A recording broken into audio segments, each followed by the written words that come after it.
قوله بساتع وجده الأولى كون الضمير لله تعالى يفيد أن آيات نبينا أعظم من آيات سائر الأنبياء ويجوز أن يكون لمحمد عليه الصلاة والسلام فساتع وجده من قبيل إخلاف سيابه. قوله وبعض فإن هذه الفاء إما على توهم إما صبركم الأولى لا قوله ذان بل قول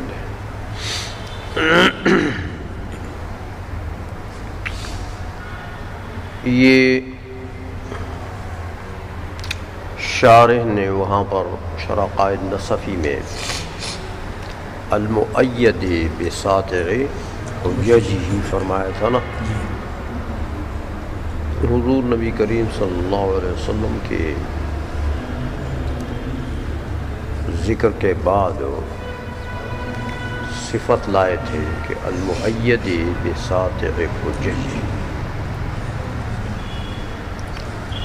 تو وہاں میں نے بتایا تھا آپ کو کہ یہ حجج ہی کی جو ضمیر ہے، علامہ خیالی رحمۃ اللہ علیہ یہ بتاتے ہیں کہ حجج ہی کی ضمیر میں دو احتمال ہیں. ایک یہ کہ یہ ضمیر عائد ہو جائے اللہ کی طرف،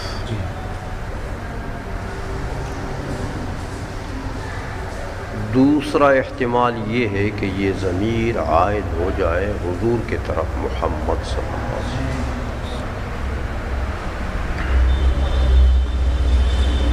تو احتمالات تو ہیں دو. چونکہ باعتبار ظاہر راجح یہ معلوم ہوتا ہے کہ ضمیر حضور کی طرف عائد ہے، محمد صلی اللہ علیہ وسلم کی طرف عائد، اس لیے کہ وہ اقرب ہے. تو ضمیر غائب کا مرجع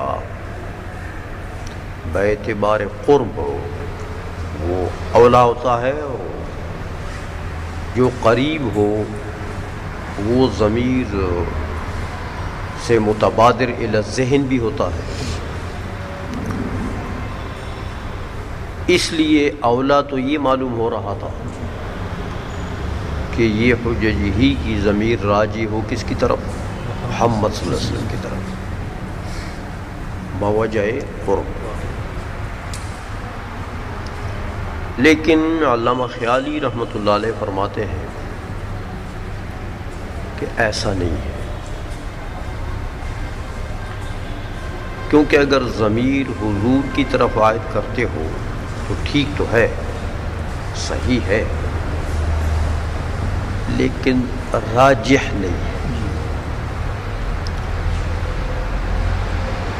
وجہ ترجیح جو تم نے بیان کی ہے کہ قریب ہے، وہ تو لفظی وجہ ہے،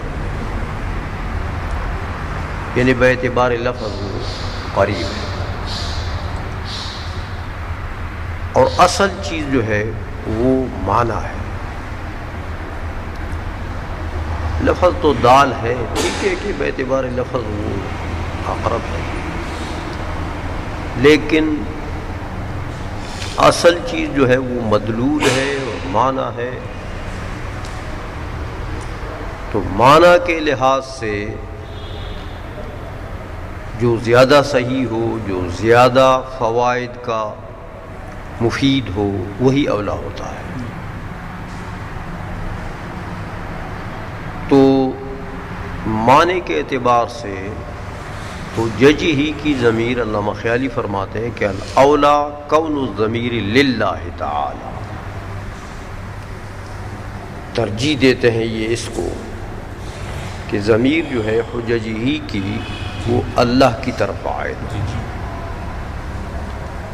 لیکن وہ وجہ نہیں بتاتے ہیں کیونکہ وہ تو بعید ہے. وجہ بتاتے ہیں یہ اپنی کہ لیفیدا ان آیت نبینا اعظم من آیات سائر الانبیاء، کہ اگر ضمیر اللہ کی طرف عائد ہو تو پھر یہ بساطع حججہ میں جو اضافت ہے اس میں دو احتمال ہیں. ایک احتمال یہ ہے کہ یہ اضافت منی ہو، یہاں من ہو، دوسرا احتمال یہ ہے کہ یہ اضافت ہو صفت کی ہو موصوف کی طرف۔ تو کہتے ہیں کہ بھائی احتمالات تو دونوں ہیں اور جائز بھی ہیں دونوں، لیکن پھر ان دونوں میں اولا یہ ہے کہ اضافت منی ہو۔ اضافت اس لیے کہتے ہیں لیفیدا ان آیت نبینا اعظم من آیات سائر الانبیاء، اشارہ کر گئے علامہ خیالی ان آیت نبینا، دیکھو آیت کے لفظ کو مفرد لائے،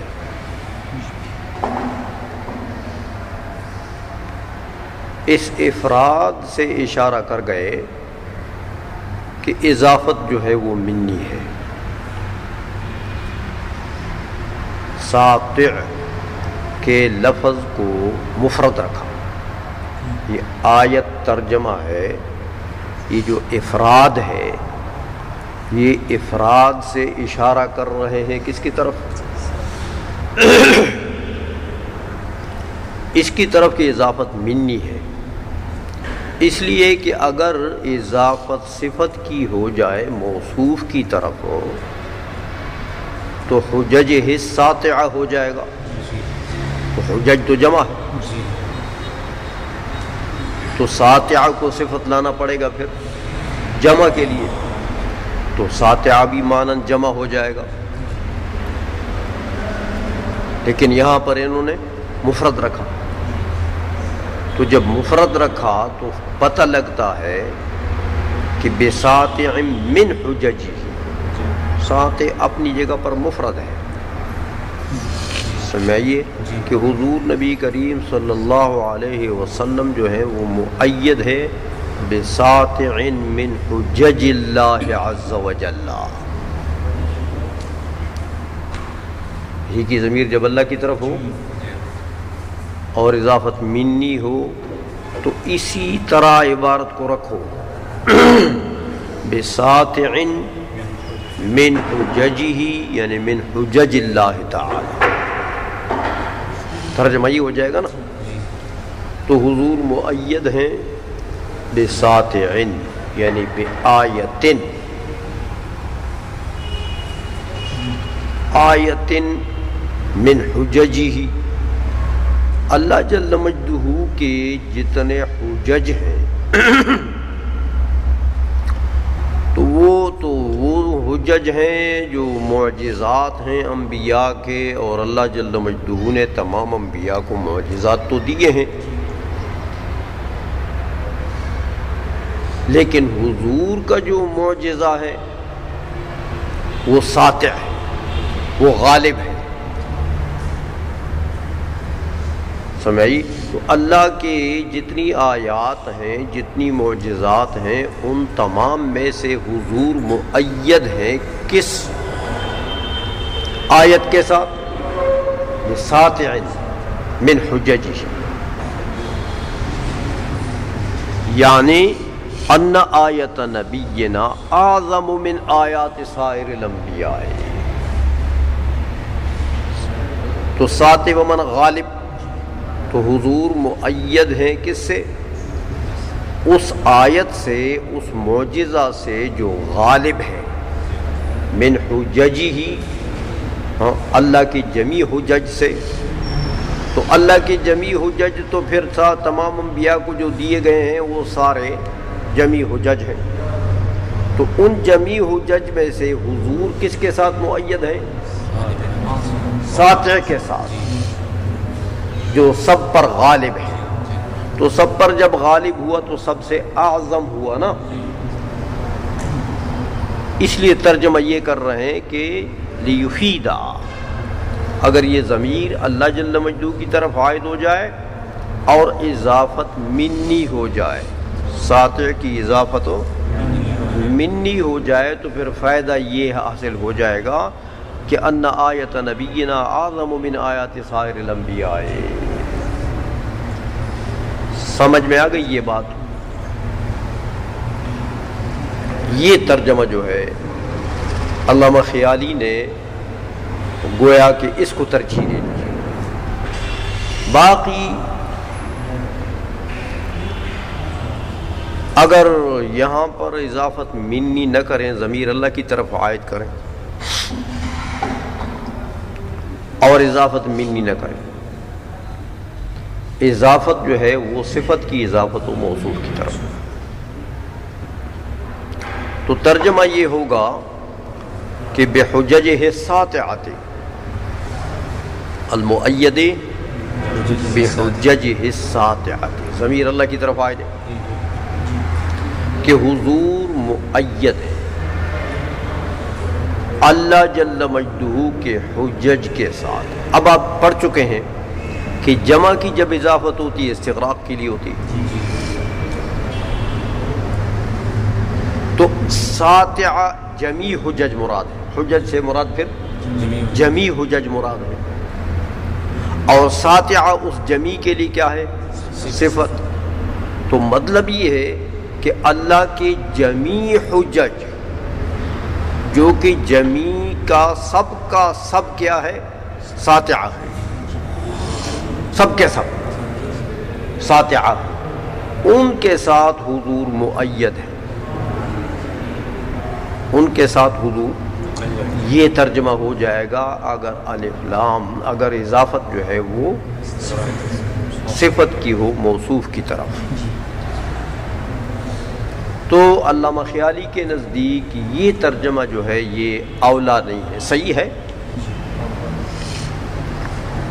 سمجھ آئیے، کیونکہ حضور نبی کریم صلی اللہ علیہ وسلم نفس الامر میں تو آپ دیکھیں تو حضور نبی کریم صلی اللہ علیہ وسلم کو اللہ جل مجدہ نے اور انبیاء کو جتنے معجزات دیے ہیں تو حضور کے معجزات جو ہیں وہ جمی حجج الہیہ میں سے، وہ حضور کے معجزات جو ہیں وہ برتر تو ہیں، لیکن بظاہر یہ مفہوم جو ہے یہ اس کا ظاہر ٹھیک نہیں لگتا ہے کہ اللہ جل مجدہ کے جمیع حجج ساطعہ کے ساتھ حضور مؤید ہے۔ ترجمہ یہ ہو جائے گا نا کہ اللہ جل مجدہ کے جمیع حجج ساطعہ کے ساتھ مؤید کون ہے؟ حضور۔ اس کا ظاہر ٹھیک اسی لیے نہیں لگتا کہ دیکھو اس مفہوم میں تو پھر باقی انبیاء کے ساتھ حضور بھی شریک ہیں اور باقی انبیاء بھی اس میں شریک ہیں، کیوں کہ باقی انبیاء کے جو معجزات ہیں وہ ساطعہ، ان میں ساطعہ نہیں ہے، ساطعہ ان میں بھی ہیں، تو یہ حضور کی صفت مختصہ نہیں ہے، حضور کے لیے صفت بن تو سکتی ہے، سمجھ آ رہی ہے؟ صفت بن تو سکتی ہے لیکن حضور کی صفت مختصہ نہیں ہے، کیونکہ جو باقی انبیاء ہیں وہ بھی تو اس میں شریک ہیں۔ حضور اللہ جل مجدہ کی جمیع حجج ساطعہ جو ہیں وہ حضور کے ساتھ خاص تو نہیں ہیں۔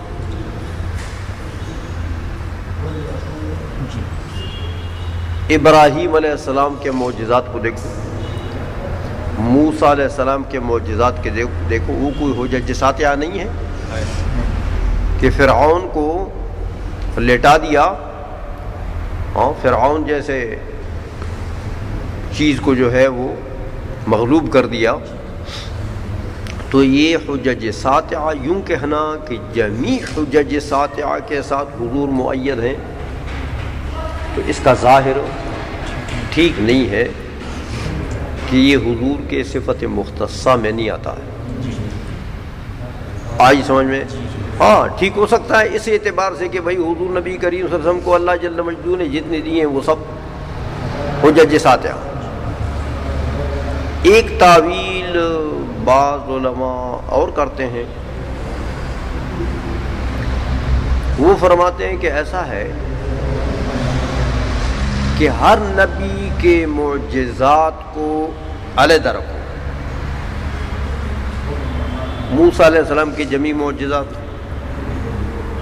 عیسیٰ علیہ السلام کے جمیع معجزات، ابراہیم علیہ السلام کی جمیع معجزات، یہ افراد بنا لو۔ ہر نبی کے جمیع معجزات کو واحد واحد واحد کر کے، یعنی اس کو واحد فرض کرو، اس مجموعے کو۔ سمجھ میں آ گئی ہے؟ تو حضور نبی کریم صلی اللہ علیہ وسلم کی جمیع معجزات جو ہیں وہ ان کے مقابلے میں رکھیں، ان سب کے تو آنکھ خوباں ہمزارند تو تنہا داری۔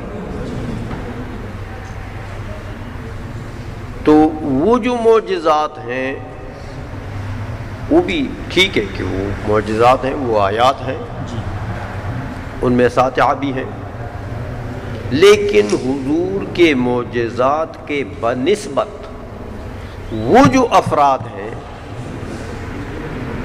وہ کالعدم ہے۔ آیات اور معجزات کے وہ جو افراد ہیں جو ہر نبی کو علیحدہ علیحدہ دیے گئے ہیں، ان کی نسبت حقیقت میں نفس الامر میں تو وہ بڑے معجزات ہیں، واقعہ میں نفس الامر میں تو وہ بہت بڑی بڑی چیزیں ہیں، لیکن حضور کے معجزات کے بنسبت جب ادھر نسبت کرو گے تو وہ کالعدم ہے۔ اس لیے اس معنی میں پھر یہ عبارت صحیح ہو سکتی ہے کہ اللہ کے جمیع حجج ساتعہ کے ساتھ حضور مقید ہے، کیونکہ وہ دوسرے انبیاء کے جو معجزات ہیں وہ تو کالعدم ہیں حضور کے معجزات کے مقابلے میں، حضور کے معجزات کے بنسبت، نفس الامر میں نہیں، واقعہ میں نہیں، واقعہ میں تو بڑی بڑی معجزات ہیں۔ سمجھ آئیے کہ نہیں آئیے؟ اس ایک تعویل کے ساتھ بھی یہ اضافت جو ہے یہ اگر صفت کی موصوف کی طرف بھی ہو جائے تو صحیح ہے، پھر سمجھ میں آ گئی ہے، لیکن یہ تو پھر ایک تکلف سے صحیح کر دیا نا کہ بھئی آپ نے وہ تمام انبیاء کے معجزات کی اضافت کر دی، تو بالاضافت ان کو کالعدم قرار دے دیا۔ اس لیے یہ جو معنی ہے بظاہر یہ صحیح نہیں لگتا ہے، اس لیے علامہ خیالی نے یہ معنی چھوڑ دیا۔ جب ضمیر اللہ کی طرف عائد ہو تو علامہ خیالی نے ایک احتمال کو ذکر کیا یہاں پر۔ کون سے احتمال کو؟ کہ اضافت منی ہو، اور دوسرا کہ اضافت وہ صفت کی موصوف کی طرف ہو، اس کا ذکر نہیں کیا علامہ خیالی نے۔ سمجھ میں آ گئی ہے؟ اس لیے کہ اس معنی میں پھر یہ قباحت بن جاتی ہے اور اس کی بڑی تعویل کرنی پڑے گی، اس لیے اس احتمال کو ذکر نہیں کیا۔ سمجھ میں آ گئی بات؟ وَيَجُوزُ أَن يَكُونَ لِمُحَمَّدٍ عَلَيْهِ الصَّلَاةُ وَالسَّلَامُ،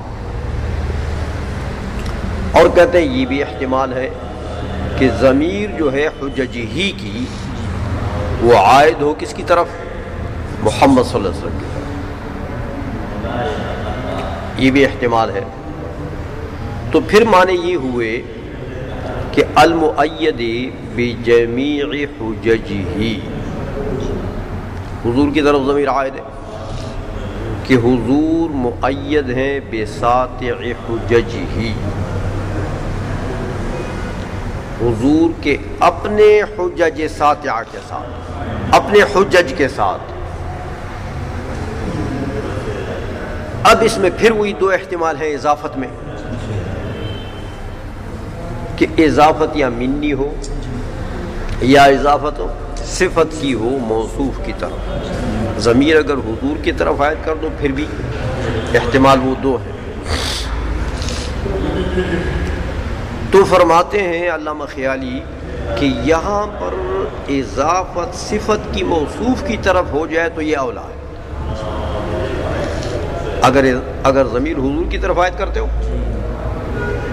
تو پھر اولا کیا ہے کہ اضافت صفت کی کرو موصوف کی طرف، کیونکہ بحججہ میں تو ضمیر عائد ہوئی کس کی طرف ہو؟ حضور کی طرف. تو معجزات اور حجج مراد ہوئے کس کے؟ حضور کے. تو بساطع حججہ میں اضافت اگر صفت کی موصوف کی طرف کرتے ہو تو معنی یہ ہو جائے گا کہ المؤید بحججہ الساطعۃ. تو پھر وہی اضافت جو ہے وہ استغراق کے لیے ہے، حجج کی اضافت استغراق کے لیے ہے. تو مطلب پھر یہ بنے گا کہ المؤید بجمیع حججہ الساطعۃ،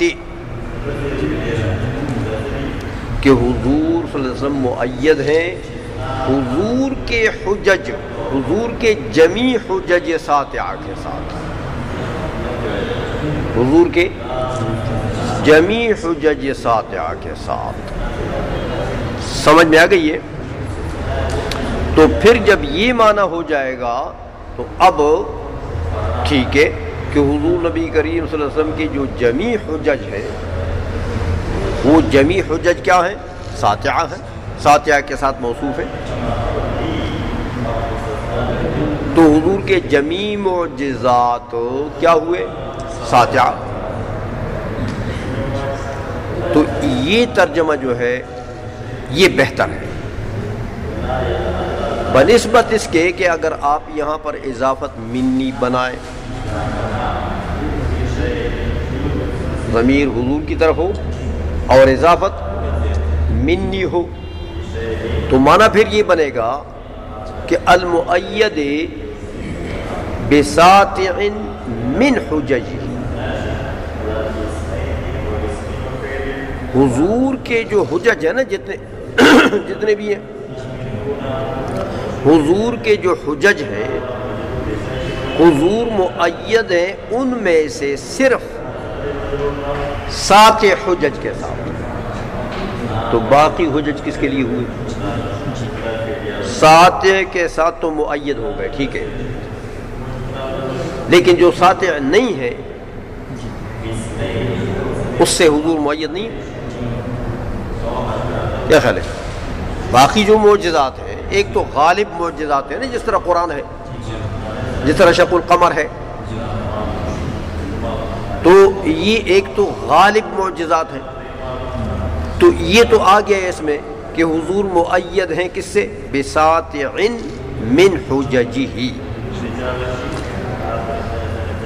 حضور کے جو حجج میں سے ساطع ہیں ان کے ساتھ، ساطع کے ساتھ تو مؤید ہیں. تو جو ساطع نہیں ہے، جو عام معجزات ہیں، وہ کیا وہ تائید کے لیے نہیں؟ حضور کی تائید کے لیے نہیں.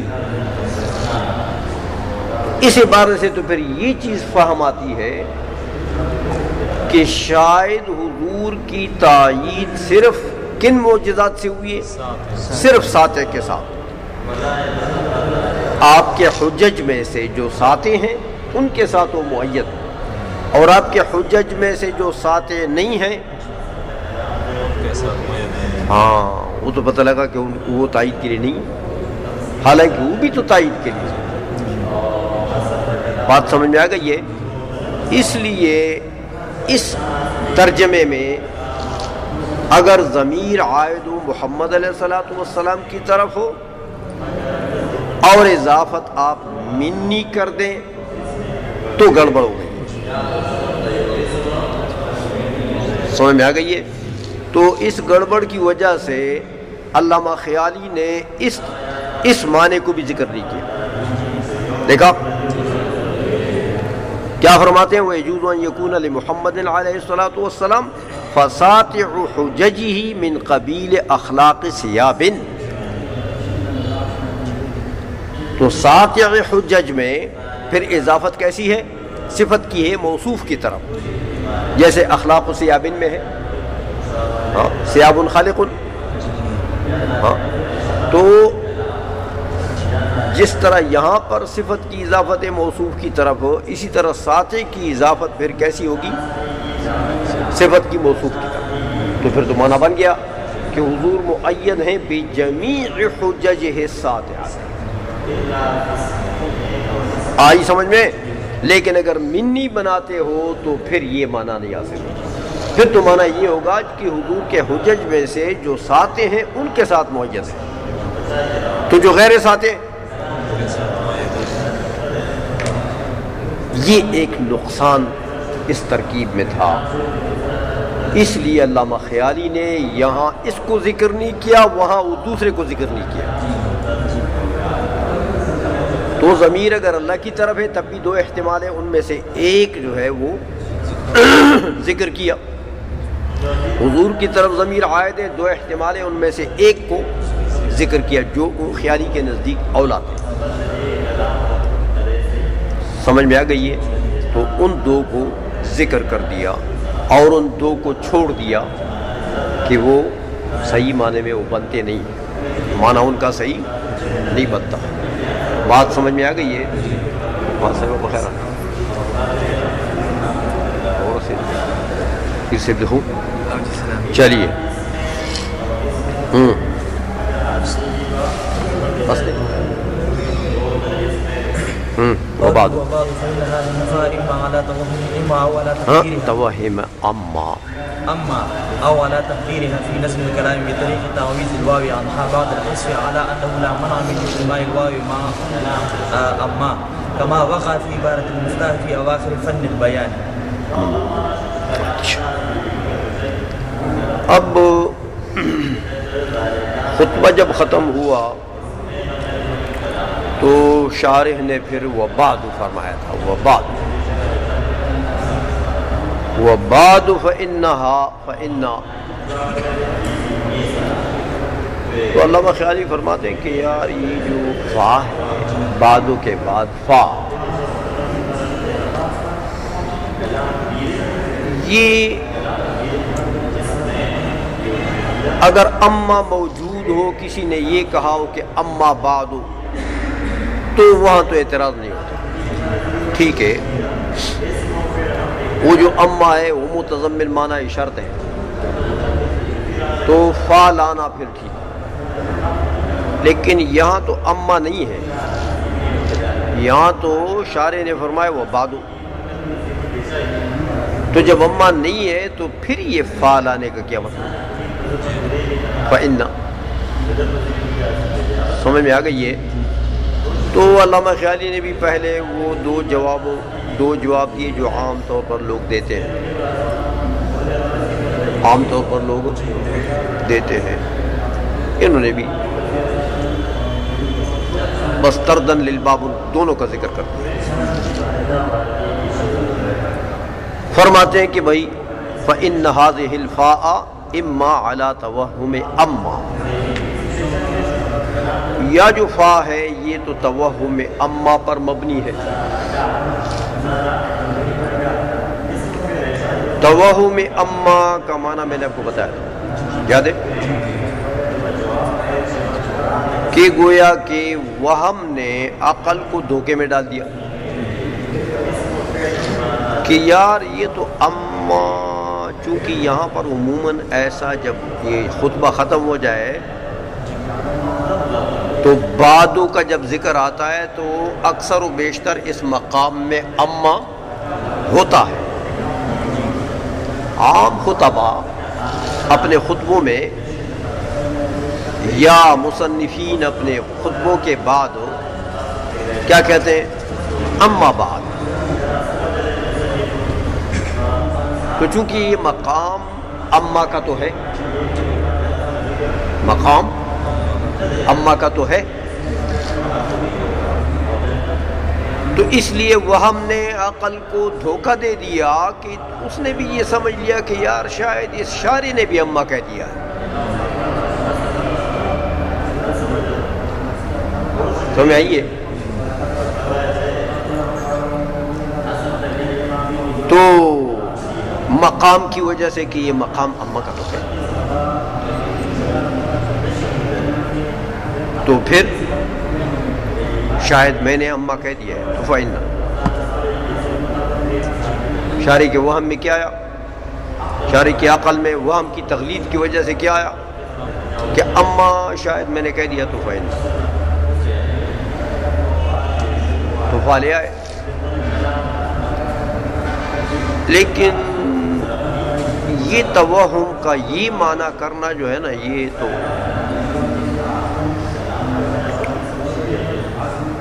عقلاء کے لائق نہیں ہے. سمجھ میں آ گئی ہے؟ اس لیے کہ ایک ہی بندہ ہے وہ، یعنی فا اور بادو کے درمیان کتنا فاصلہ ہے؟ کوئی فاصلہ ہے؟ تو ایک ہی بندہ کلام کر رہا ہے، اس نے بادو کہہ دیا تو بادو کے کلام، بادو کے ختم ہونے کے بعد اس کے وہم میں یہ آ گیا کہ میں نے اماں کہہ دیا. یہ کوئی عقل مند آدمی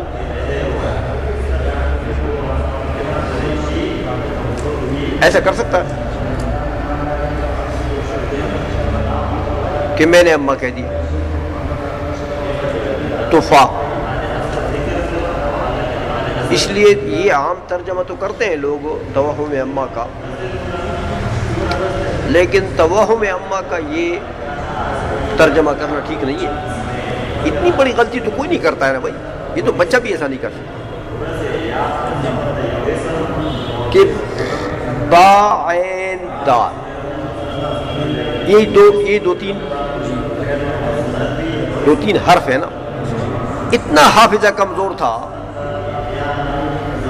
کہ 2-3 حرف کے کہنے کے بعد بس اس کو بھول گیا کہ میں نے اماں کہا ہے کہ نہیں کہا ہے. تو اس نے یہ خیال کیا کہ میں نے اماں کہہ دیا.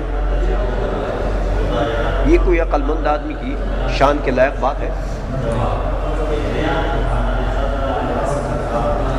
اس لیے یہ معنی تو کرتے ہیں علماء توہم اماں کا، لیکن یہ کسی عقل مند بندے کے شان کے مناسب ترجمہ نہیں ہے، معنی نہیں ہے.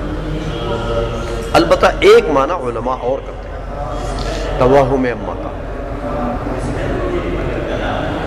وہ یہ کرتے ہیں، میں نے آپ کو بتایا تھا شاید کہ یہ مقام چونکہ اماں کا ہے، بعدو سے پہلے عموماً خطبہ، مصنفین، محدثین وغیرہ سارے علماء جو ہے اس بعدو کے ساتھ اماں لاتے ہیں، اماں بعدو کہتے ہیں. تو عموماً عرف عام میں یہ مقام اماں کا ہے. سمجھ آئیے؟ تو جو کسی چیز کی جگہ ہو، مقام ہو، اور معروف مقام ہو، معروف مقام ہو، اس جگہ پر اگر انسان گزرتا ہے تو اس چیز کا تصور ذہن میں آ جاتا.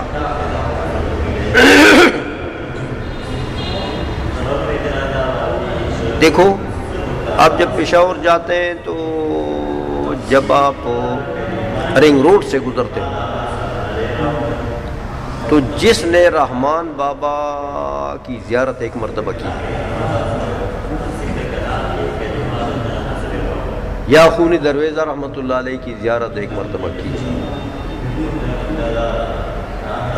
اور زیارتوں کا قائل بھی ہو، بدعت نہ کہتا ہو، شرک نہ کہتا ہو،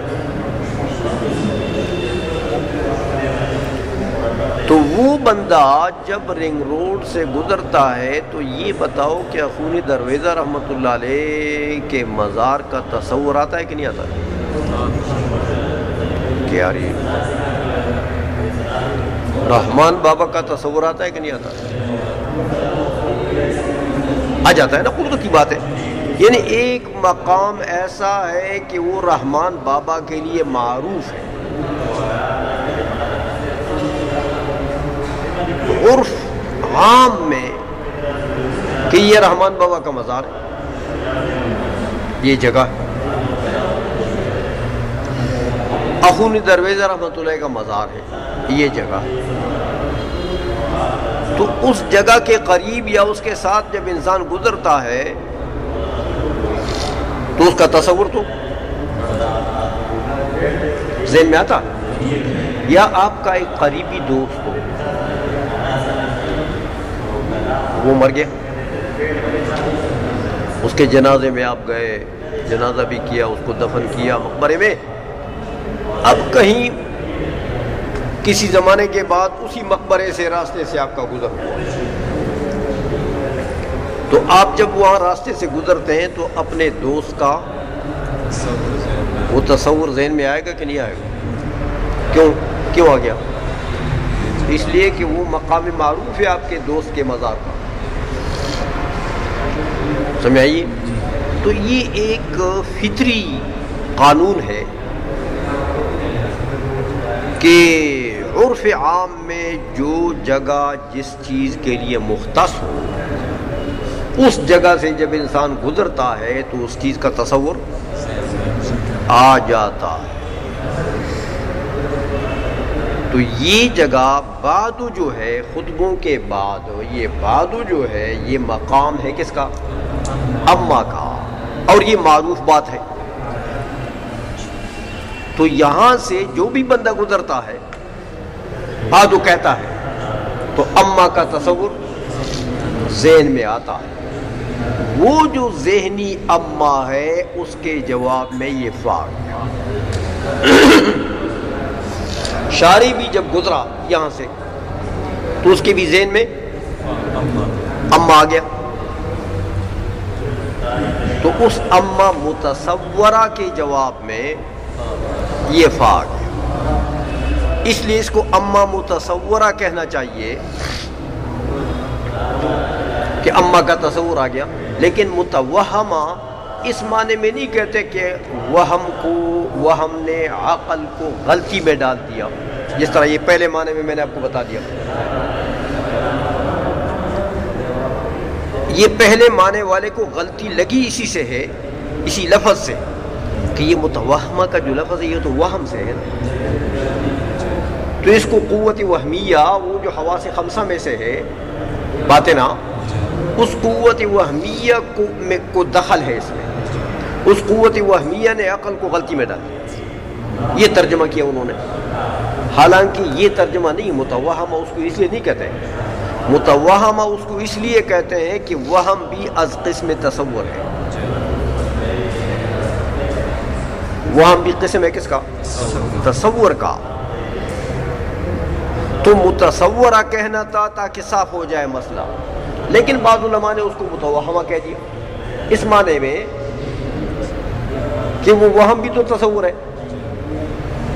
تو وہ جو اما متصورہ ہے، ذہن میں متصورہ ہے، اس اما کے جواب میں یہ فا یا متوہمہ کا یہ معنی جو ہے یہ کچھ ٹھیک لگتا ہے. متوہمہ کا اور پہلا والا معنی جو ہے وہ کسی عقل مند کے شان کے مناسب نہیں ہے. 2-3 لفظ کہہ کر تو بھول گیا کہ میں نے اماں کہا ہے کہ نہیں کہا، اور پھر تصور میں یہ جما لیا کہ اماں کہا ہے لہذا فعل ہے، اور اماں ہے نہیں. بات سمجھ میں آ گئی ہے؟ تو علماء نے متوہمہ کا جو لفظ کا اطلاق کیا ہے وہ اس معنی میں نہیں ہے کہ قوت وہمیہ کو یہاں دخل ہے، وہ اس معنی میں ہے کہ وہم کو دخل ہے. وہم کیا چیز ہے؟ تصور ہے. تو مطلب ہے یہ جو اما ہے یہ متوہمہ ہے، یعنی متصورہ ہے، اور وہ متصورہ اما جو ہے اس کے جواب میں یہ فا ہے. سمجھ میں آ گئی؟ یہ تو متوہمہ کی بات ہو گئی ہے. اس لیے فرماتے ہیں کہ فَإِنَّ هَذِهِ الْفَاءَ إِمَّا عَلَى تَوَهُّمِ أَمَّا أَوْ عَلَى تَقْدِيرِهَا فِي نَظْمِ الْكَلَامِ. یا دوسرا وہ کرتے ہیں کہ بھائی اما یہاں پر مقدر ہے، عبارت میں نظم الکلام عبارت میں اما کیا ہے؟ مقدرہ ہے. اور نحو کا قانون آپ پڑھ چکے ہیں کہ المقدر کالملفوظ. احکام میں مقدر کیا ہوتا ہے؟ جیسے ملفوظ ہو. تو اگر اما ملفوظ ہو جائے تو اس وقت تو فعل آنا ضروری ہے نا. تو اس لیے مقدرہ کی شکل میں بھی فعل آنا ضروری ہے. آئی سمجھ میں؟ اچھا اب یہ کہتے ہیں کہ بھائی یہ مقدرہ اما مقدرہ جو ہے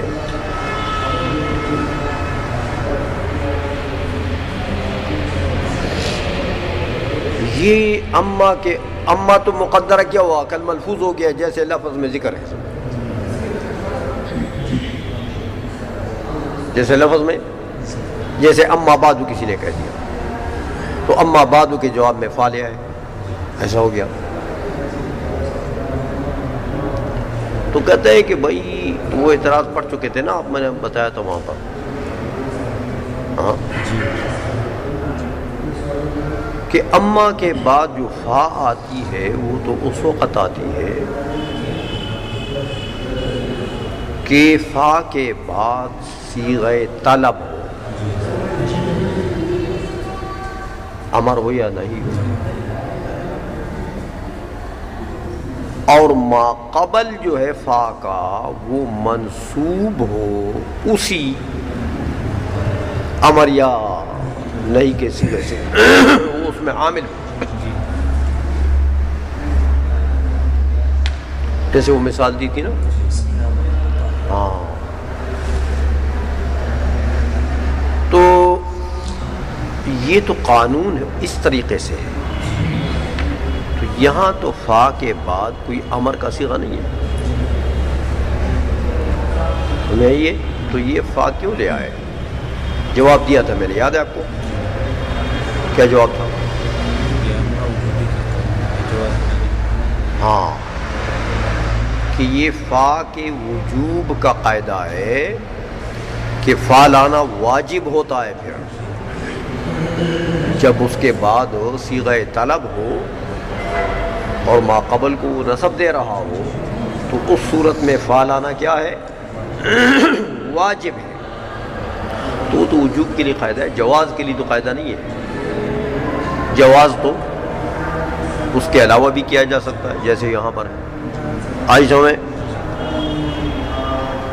اچھا تو دوسرا یہ بتا رہے ہیں علامہ خیالی کہ یہاں پر جو مقدرہ ہے اما،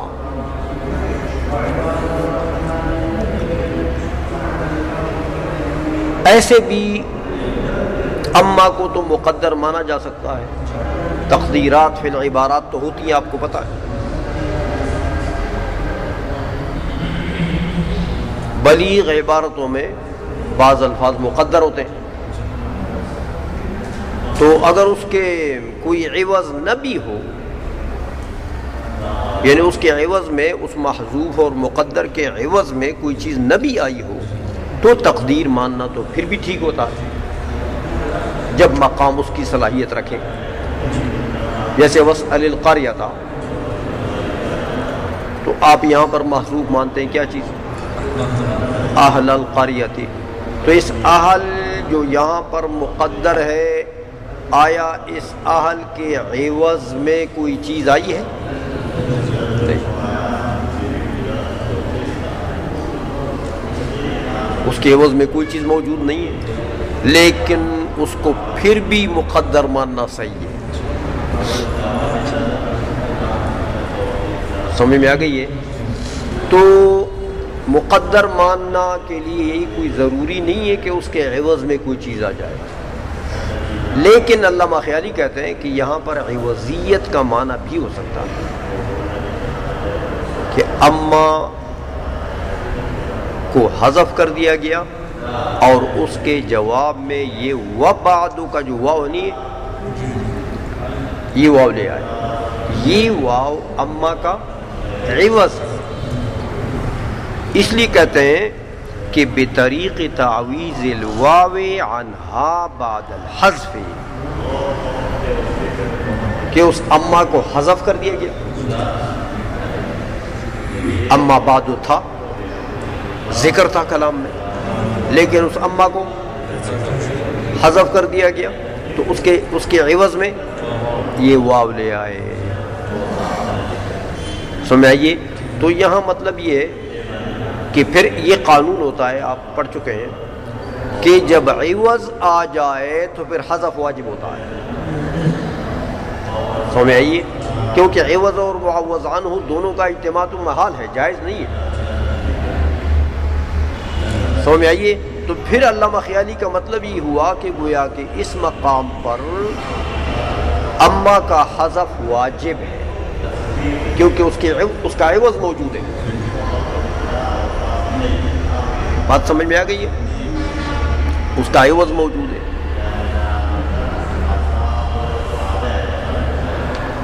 اب یہ تو ایک تعویل علامہ خیالی نے اس مقام کی کر دی کہ حذف وجوبی بھی ہو سکتا ہے اما کا، حذف وجوبی بھی ہو سکتا ہے.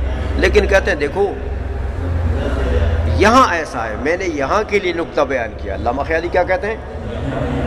یہاں کے لیے شرائط میں جو یہ وباد ہے اس کے لیے میں نے نقطہ بیان کیا ہے. ہر جگہ ایسا نہیں ہوگا،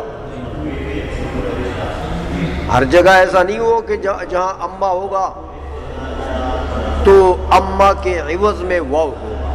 ضرور نہیں ہے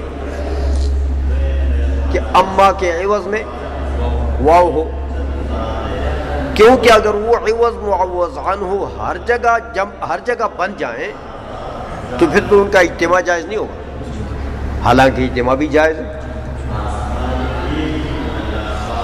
جو چیز ایک دوسرے سے عوض معوض عنہ ہوتی ہے تو ان کا اجتماع جائز نہیں ہوتا. اور یہاں تو واو اور اما کا اجتماع بھی جائز ہے. اس لیے یہ قانون میں نے کلی ذکر نہیں کیے کہ اما کے عوض میں واو ہے اور ہر جگہ ایسا ہوگا نہیں.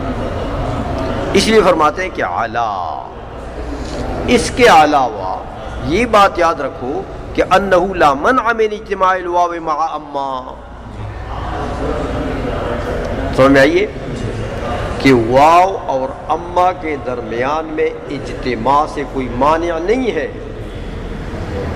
اجتماع سے مانع ہوتا اگر ہر جگہ اما واو یہ عوض معوض عنہ ہوتے ایک دوسرے سے. سمجھ میں آئیے؟ لیکن ہر جگہ ایسا نہیں ہے. یہ تو قانون میں نے یہاں کے لیے، نقطہ میں نے یہاں کے لیے بیان کیا کہ یہ جو شرائط میں وہ بادو ہے اس کے لیے یہ نقطہ بھی ہو سکتا ہے کہ یہ واو اس کے عوض میں. اور یہ میں نے نہیں کہا کہ کلیہ قاعدہ ہے عائشہ میں.